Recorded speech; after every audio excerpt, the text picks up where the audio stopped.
Permata TV YouTube Indonesia dengan bangga mempersembahkan sebuah storytelling kekinian abad ini, diangkat dari karya besar Esa Mintarja yang sangat populer di masanya, berlatar belakang kisah tanah Jawa masa lampau dengan judul Kisah Api di Bukit Menoreh.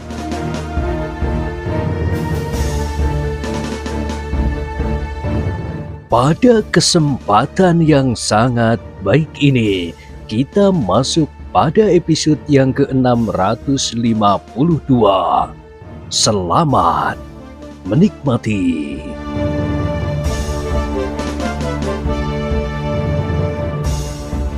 Di akhir kisah sebelumnya disebutkan, ketika mereka sudah berada di antara pepohonan yang besar, tetapi yang sudah disusupi oleh jalur jalan yang baik dan rata yang menghubungkan Mataram dengan kademangan-kademangan di sebelah alas Tambak Boyo dan yang bahkan telah menjadi semakin ramai.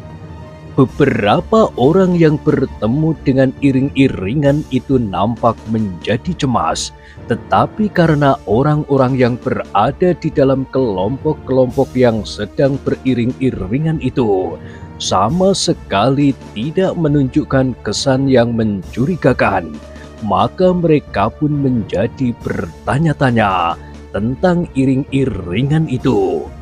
Berbagai dugaan telah timbul di antara mereka yang berpapasan dengan iring-iringan yang cukup panjang dan terbagi dalam kelompok-kelompok yang satu dengan lainnya yang terpisah. Meskipun hanya beberapa langkah, tetapi di bagian belakang, jarak antara kelompok yang satu dengan yang lain sama sekali tidak teratur. Ada yang panjang, tetapi ada yang hampir bergabung. Tetapi kelompok kecil itu bukannya kelompok yang terpisah-pisah, yang secara kebetulan saja menempuh perjalanan di satu arah. Ada di antara orang-orang yang melihat iring-iringan itu menduga bahwa yang lewat adalah sekelompok prajurit dalam tugas sandi, karena pakaian mereka sama sekali tidak menunjukkan ciri seorang prajurit. Namun ada juga yang menaruh curiga bahwa yang lewat itu adalah sekelompok penjahat yang besar, sedang berpindah dari satu sarang ke sarang yang lain. Namun ada juga satu dua orang yang sempat memperhatikan wajah-wajah yang cerah dari anak-anak muda yang mengiringi Swandaru dan Pandanwangi, berkata di dalam hatinya, "Nampaknya mereka sedang mengiring pengantin, tetapi yang manakah pengantinnya?"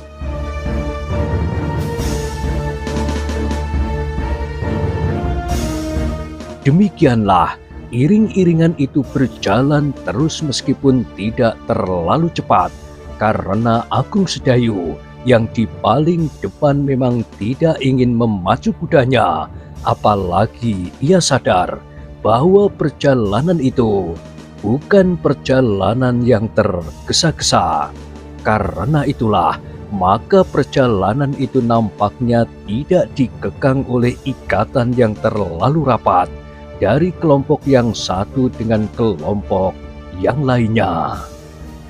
Agung Sedayu yang berada di depan ternyata berhasil memusatkan perhatiannya kepada jalan yang dilaluinya. Ketika ia mulai merasakan lembabnya udara hutan, angin terasa bertiup perlahan-lahan. Debu yang terlempar dari kaki-kaki kuda nampaknya bagaikan melayang perlahan-lahan, menyingkir dari iring-iringan yang maju tidak terlampau cepat itu. Ternyata bahwa mereka sama sekali tidak mengalami gangguan apapun di alas Mentauk itu, yang sebagian besar sudah terbuka pula.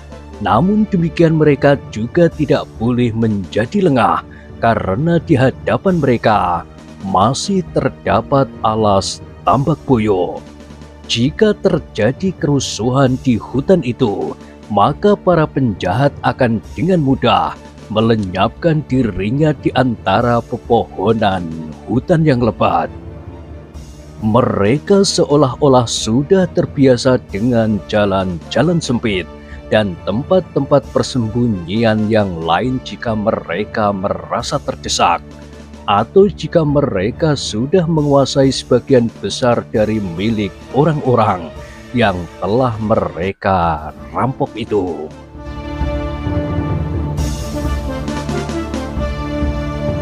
Agung Sedayu pun tidak lagi tenggelam dalam dunia angan-angannya.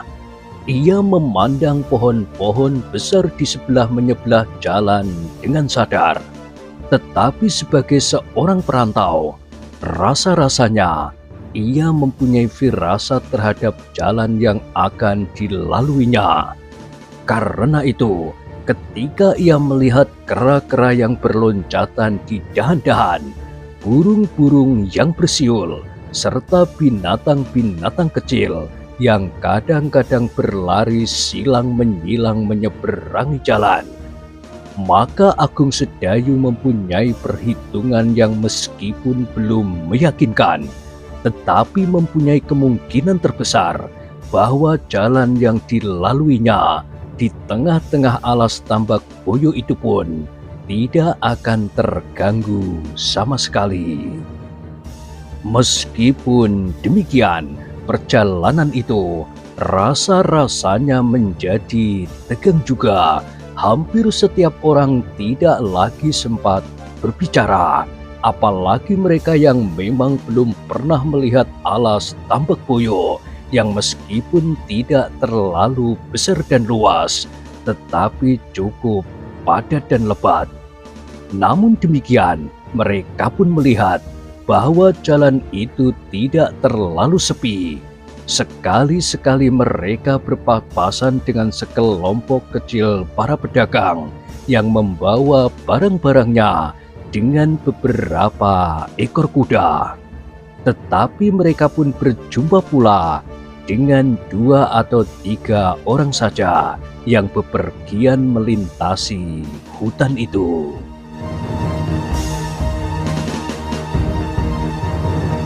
Hutan ini sudah tidak menakutkan lagi, berkata Ki Demang kepada orang-orang tua dari tanah Perdikan Menoreh. Orang-orang tua itu mengangguk-angguk. Salah seorang dari mereka berkata, "Tetapi bekas-bekasnya masih nampak bahwa hutan ini adalah hutan yang wingit. Tentu setelah Mentauk menjadi tanah yang ramai, maka hutan ini menjadi tidak terlalu sepi dan asing. Dibukanya jalur jalan inilah yang membuat Tambak Boyo menjadi daerah yang banyak dilalui orang. Kenapa orang-orang Mataram memilih tempat ini untuk membuka jalan?" bertanya salah seorang dari tetua tanah Perdikan Menoreh. "Kenapa tidak melalui tepi hutan ini di ujung selatan? Meskipun jalan menjadi agak jauh, tetapi usaha membuka hutan ini tentu tidak akan seberat yang dilakukannya." Ki Demang menggelengkan kepalanya. Jawabnya, "Aku tidak mengetahui dengan pasti. Tetapi sebelum jalan ini menjadi lebar dan rata seperti sekarang, di tempat ini pun telah ada seleret jalan tempuh yang menghubungkan daerah-daerah di sebelah timur dari alas Tambak Boyo dengan daerah-daerah yang berseberangan.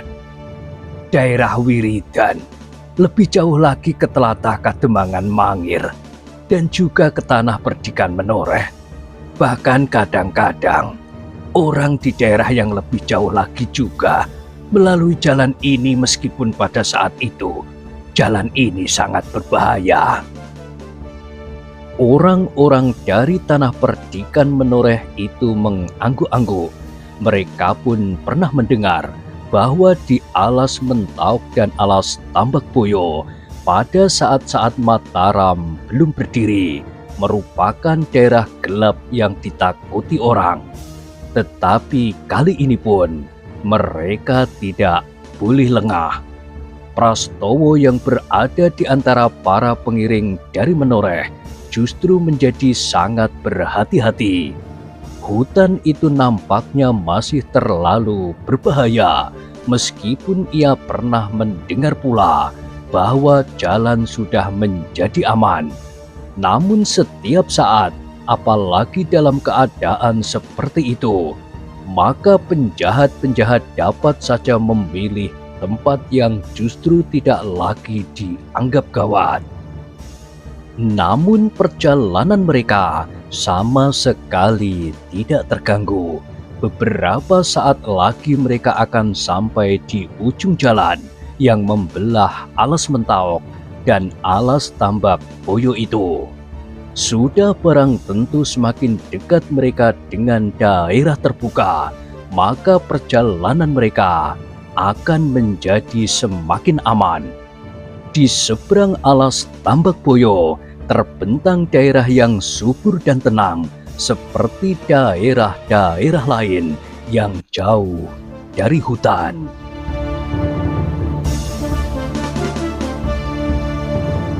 Para pengiring pengantin itu menarik nafas dalam-dalam ketika mereka kemudian muncul dari jalan yang menyusup di antara pepohonan hutan di alas Mentauk dan alas Tambak Boyo itu.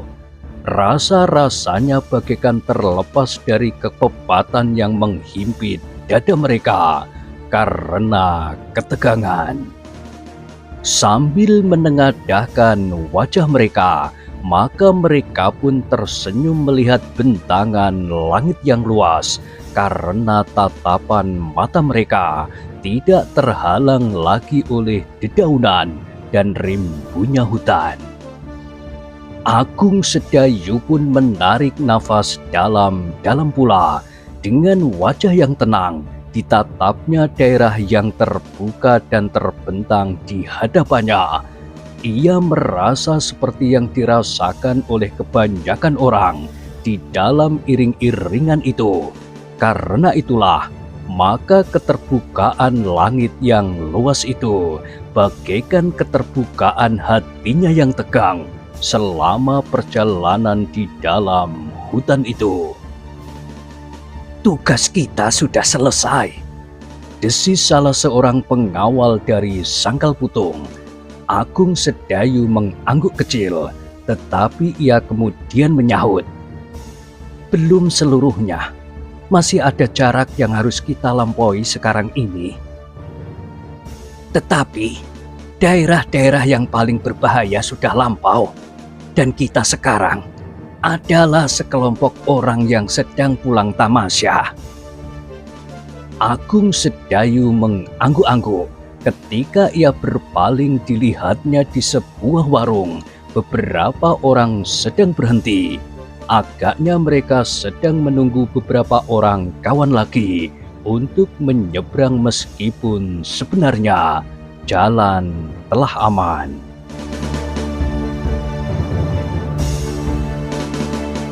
Di kelompok kedua, Prastowo pun menganggap bahwa tugas sebenarnya telah selesai.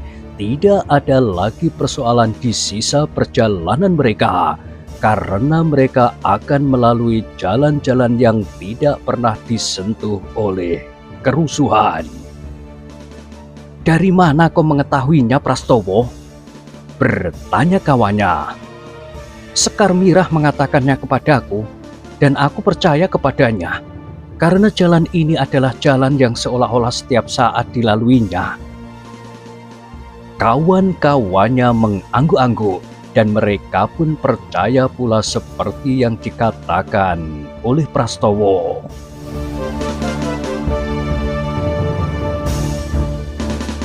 Swandaru pun merasa lega setelah alas Mentauk dan alas Tambak Boyo dilalui dengan selamat.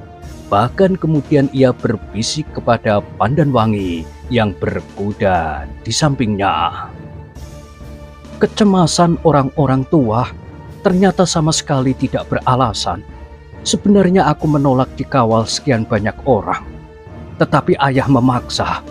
Demikian juga guru dan Ki Sumangkar. Mereka mencoba untuk bertindak dengan berhati-hati, sahut Pandanwangi. Aku mengerti, dan orang-orang tua itu nampaknya terlalu berhati-hati, sehingga sulit untuk dibedakan lagi dengan bentuk ketakutan. Pandanwangi tidak menyahut, hanya kepalanya sajalah yang terangguk-angguk kecil.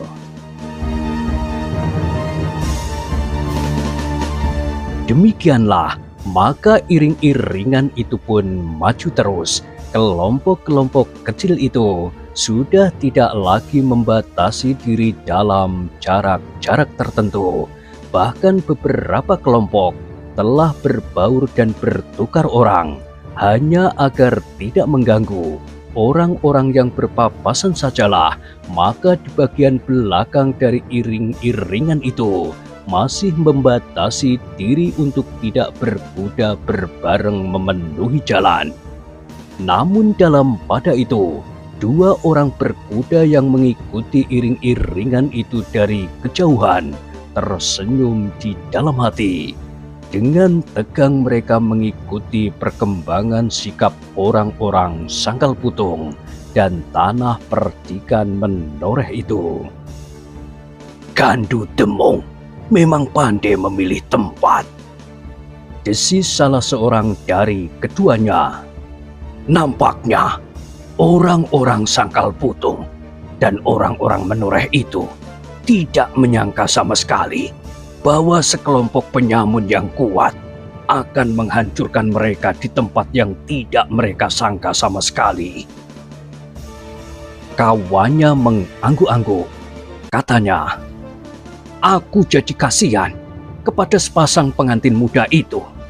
Nampaknya perkawinan mereka hanya akan berlangsung sepasar. Gandu Demung bukannya orang yang baik hati, yang dengan belas kasihan melepaskan sepasang pengantin itu untuk meneruskan perjalanan. Mungkin ia akan membawa pengantin perempuan itu ke sarangnya." Keduanya tersenyum, lalu katanya, "Bagaimana jika kita melakukan tugas kita sebaik-baiknya?" "Maksudmu membunuh Gandu Demung, menang atau kalah, tertangkap atau tidak?" Kawannya tertawa. Katanya, "Hahaha, kau sudah gila. Kau kira kau dapat melakukannya?" Yang lain pun tertawa karena ia sendiri menyadari bahwa yang diucapkannya itu adalah sekedar kelakar yang pahit melihat keberhasilan kawannya yang sudah berada di depan hidung. "Aku menjadi iri," katanya. "Kenapa bukan aku sajalah yang melakukannya?" "Jika kau yang melakukan, tentu kau akan mengambil sikap lain. Kau tentu memilih tempat yang kau anggap baik, tetapi yang sudah diperhitungkan oleh iring-iringan itu. Aku berani bertaruh, jika kau mempunyai pengikut 20 kali 3, kau tentu akan menunggu mereka di alas Tambak Boyo." Kawannya tersenyum sambil mengangguk. "Nah, itulah kelebihan Gandu Demung. Ia melakukannya di tempat yang tidak terduga sama sekali, di hutan kecil yang jarang, dan justru di ujung kademangan Sangkal Putung. Tetapi hutan yang kecil itu cukup memberikan perlindungan selagi mereka menunggu iring-iringan itu lewat, karena setiap orang akan berdiri di balik sebatang pohon dan berpencar dari ujung sampai ujung sepanjang iring-iringan itu. Itulah kelebihannya, dan aku kagum akan kemampuan otaknya. Meskipun ia nampaknya seorang yang pendek saja, namun ia memiliki kelebihan dari kawan-kawannya." Keduanya mengangguk-angguk, pada saat terakhir mereka melihat bahwa nampaknya Gandu Demung mempunyai kesempatan yang luas. 20 orang dari setiap kelompok itu akan merupakan kekuatan yang meyakinkan menghadapi iring-iringan yang sudah menjadi lengah. Sebenarnya bahwa iring-iringan pengantin itu benar-benar sudah merasa aman jika mereka melintasi padukuhan-padukuhan di sepanjang perjalanannya. Mereka melambaikan tangan terhadap orang-orang yang berdiri berjajar di sepanjang jalan. Kadang-kadang jika para pengiring itu melihat wajah-wajah yang heran melihat iring-iringan itu, mereka memerlukan memberikan penjelasan. Kami mengiringkan sepasang pengantin dari Sangkal Putung. Dari Sangkal Putung? Seseorang bertanya. Iya, pengantin laki-laki dari Sangkal Putung, sedang pengantin perempuannya dari Tanah Perdikan Menoreh. Orang-orang yang mendengar keterangan itu mengangguk-angguk. Mereka tahu maksudnya bahwa sepasang pengantin sedang dalam perjalanan dari Tanah Perdikan Menoreh menuju ke Sangkal Putung. Tetapi mereka menjadi heran ketika mereka seakan-akan tidak melihat pengantin perempuan di antara iring-iringan itu, apalagi jika Pandan Wangi dan Sekar Mirah sudah lewat. Dari belakang, keduanya sulit dibedakan dengan laki-laki pengiringnya. Ketika sepasang pengantin itu melintasi Kali Opak, maka seperti ketika mereka melintasi Kali Progo, sepasang pengantin itu masing-masing melemparkan sebutir telur ke dalam arus sungai sebagai syarat.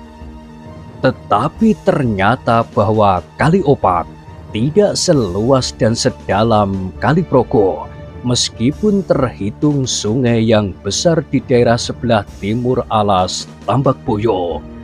Iring-iringan itu tidak perlu menyeberang dengan getek, meskipun harus berhati-hati. Setelah mereka melewati Kali Opak, maka hati mereka pun menjadi semakin tenang. Namun dengan demikian, maka mereka menjadi semakin lengah. Mereka sudah merasa berada di rumah sendiri, sehingga mereka tidak lagi membayangkan gangguan yang bakal mereka dapat di sisa perjalanan itu.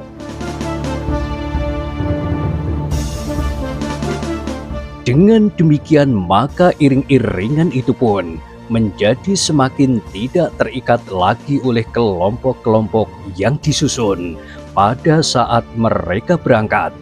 Bahkan ada 1-2 kelompok yang agak tertinggal di belakang karena para pengawal sedang sibuk bergurau di antara mereka sendiri.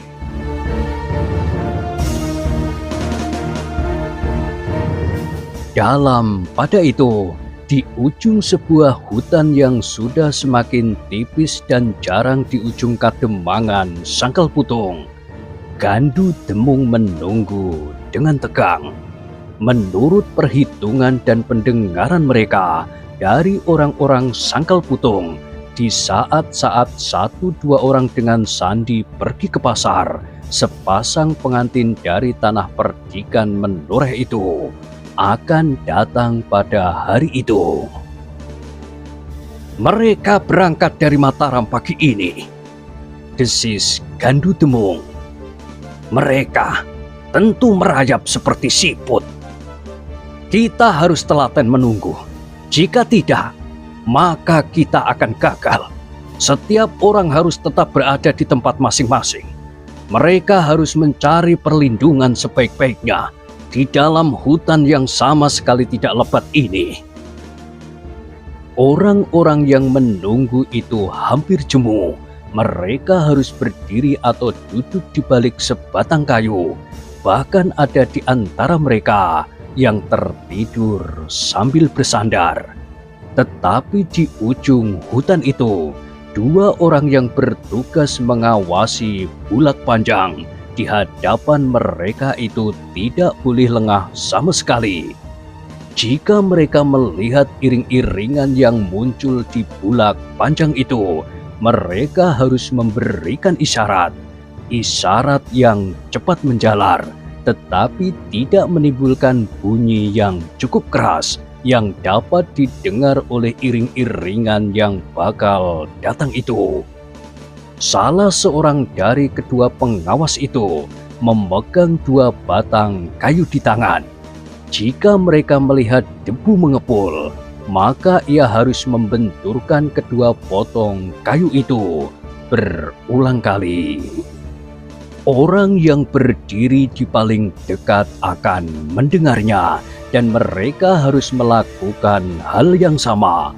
Mungkin memukul tangkai tombaknya berkali-kali dalam irama yang telah mereka sepakati, atau mungkin memukul perisai dengan punggung pedang.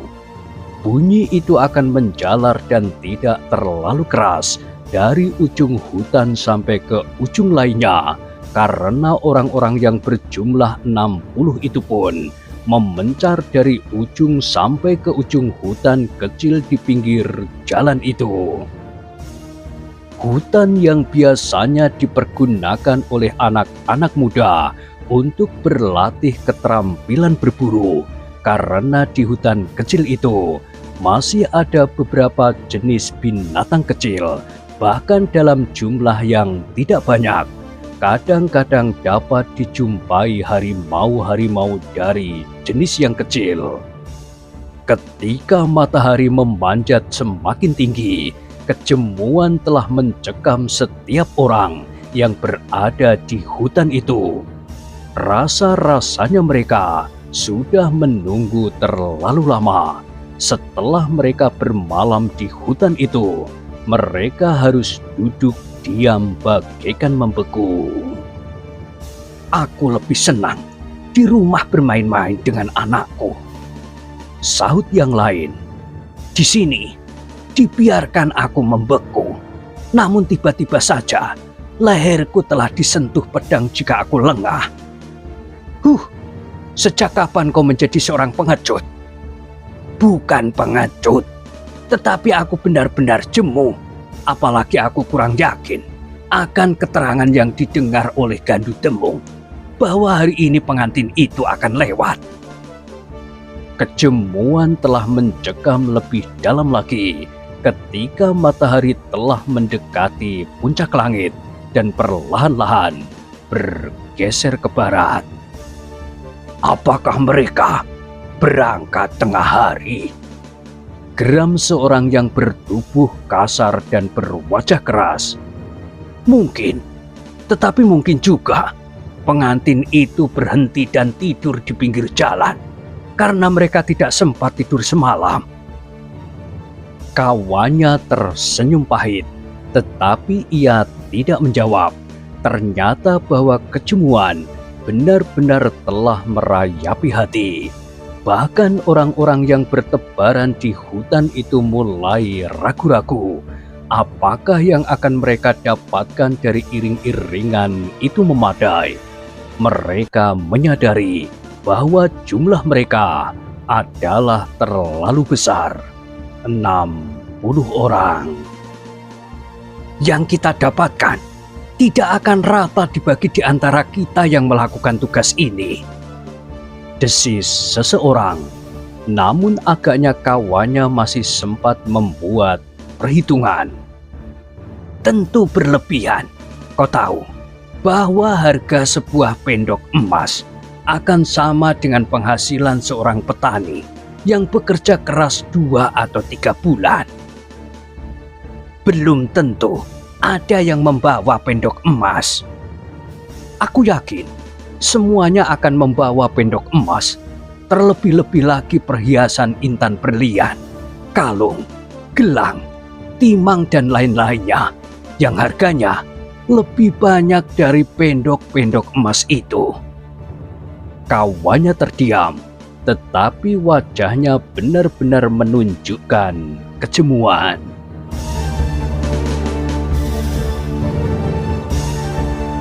Ketika matahari bergeser semakin ke barat, kedua orang yang bertugas mengawasi di ujung hutan itu menjadi semakin jemu. Salah seorang dari mereka bangkit dan menggeliat. Dengan suara yang datar, ia berkata, "Aku akan pergi sebentar." "Kemana?" "Ke parit itu untuk mencuci muka. Aku ngantuk sekali." "Jangan, kehadiranmu dapat menimbulkan kecurigaan jika ada 1-2 orang di sawah yang melihatmu." "Aku tidak dapat bertahan lagi jika aku tidak mencuci muka. Barangkali aku akan segera tertidur. Silirnya angin membuat badanku seperti dibuai. Tetapi itu berbahaya sekali." Orang yang berdiri itu mengerutkan keningnya. Di luar sadarnya, ia memandang ujung jalan di seberang bulak. Namun tiba-tiba saja wajahnya menjadi tegang. Ia melihat debu yang mengepul. Kemudian lamat-lamat ia melihat sesuatu yang bergerak. "Mereka datang!"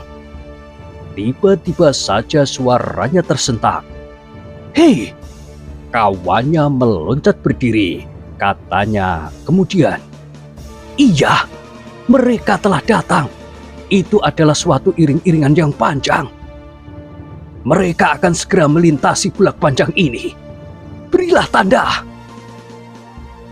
Salah seorang dari mereka pun segera mengambil 2 potong kayu dan dengan irama yang sudah disepakati, ia pun kemudian memukul kayunya untuk memberikan isyarat bahwa yang mereka tunggu telah datang. Suara isyarat itu tidak terlalu keras, tetapi cukup didengar oleh kawannya yang tidak terlalu jauh daripadanya. Sejenak kemudian isyarat itu pun segera menjalar dari seorang yang lain, sehingga dalam waktu yang dekat setiap orang yang ada di hutan itu pun telah mendengarnya.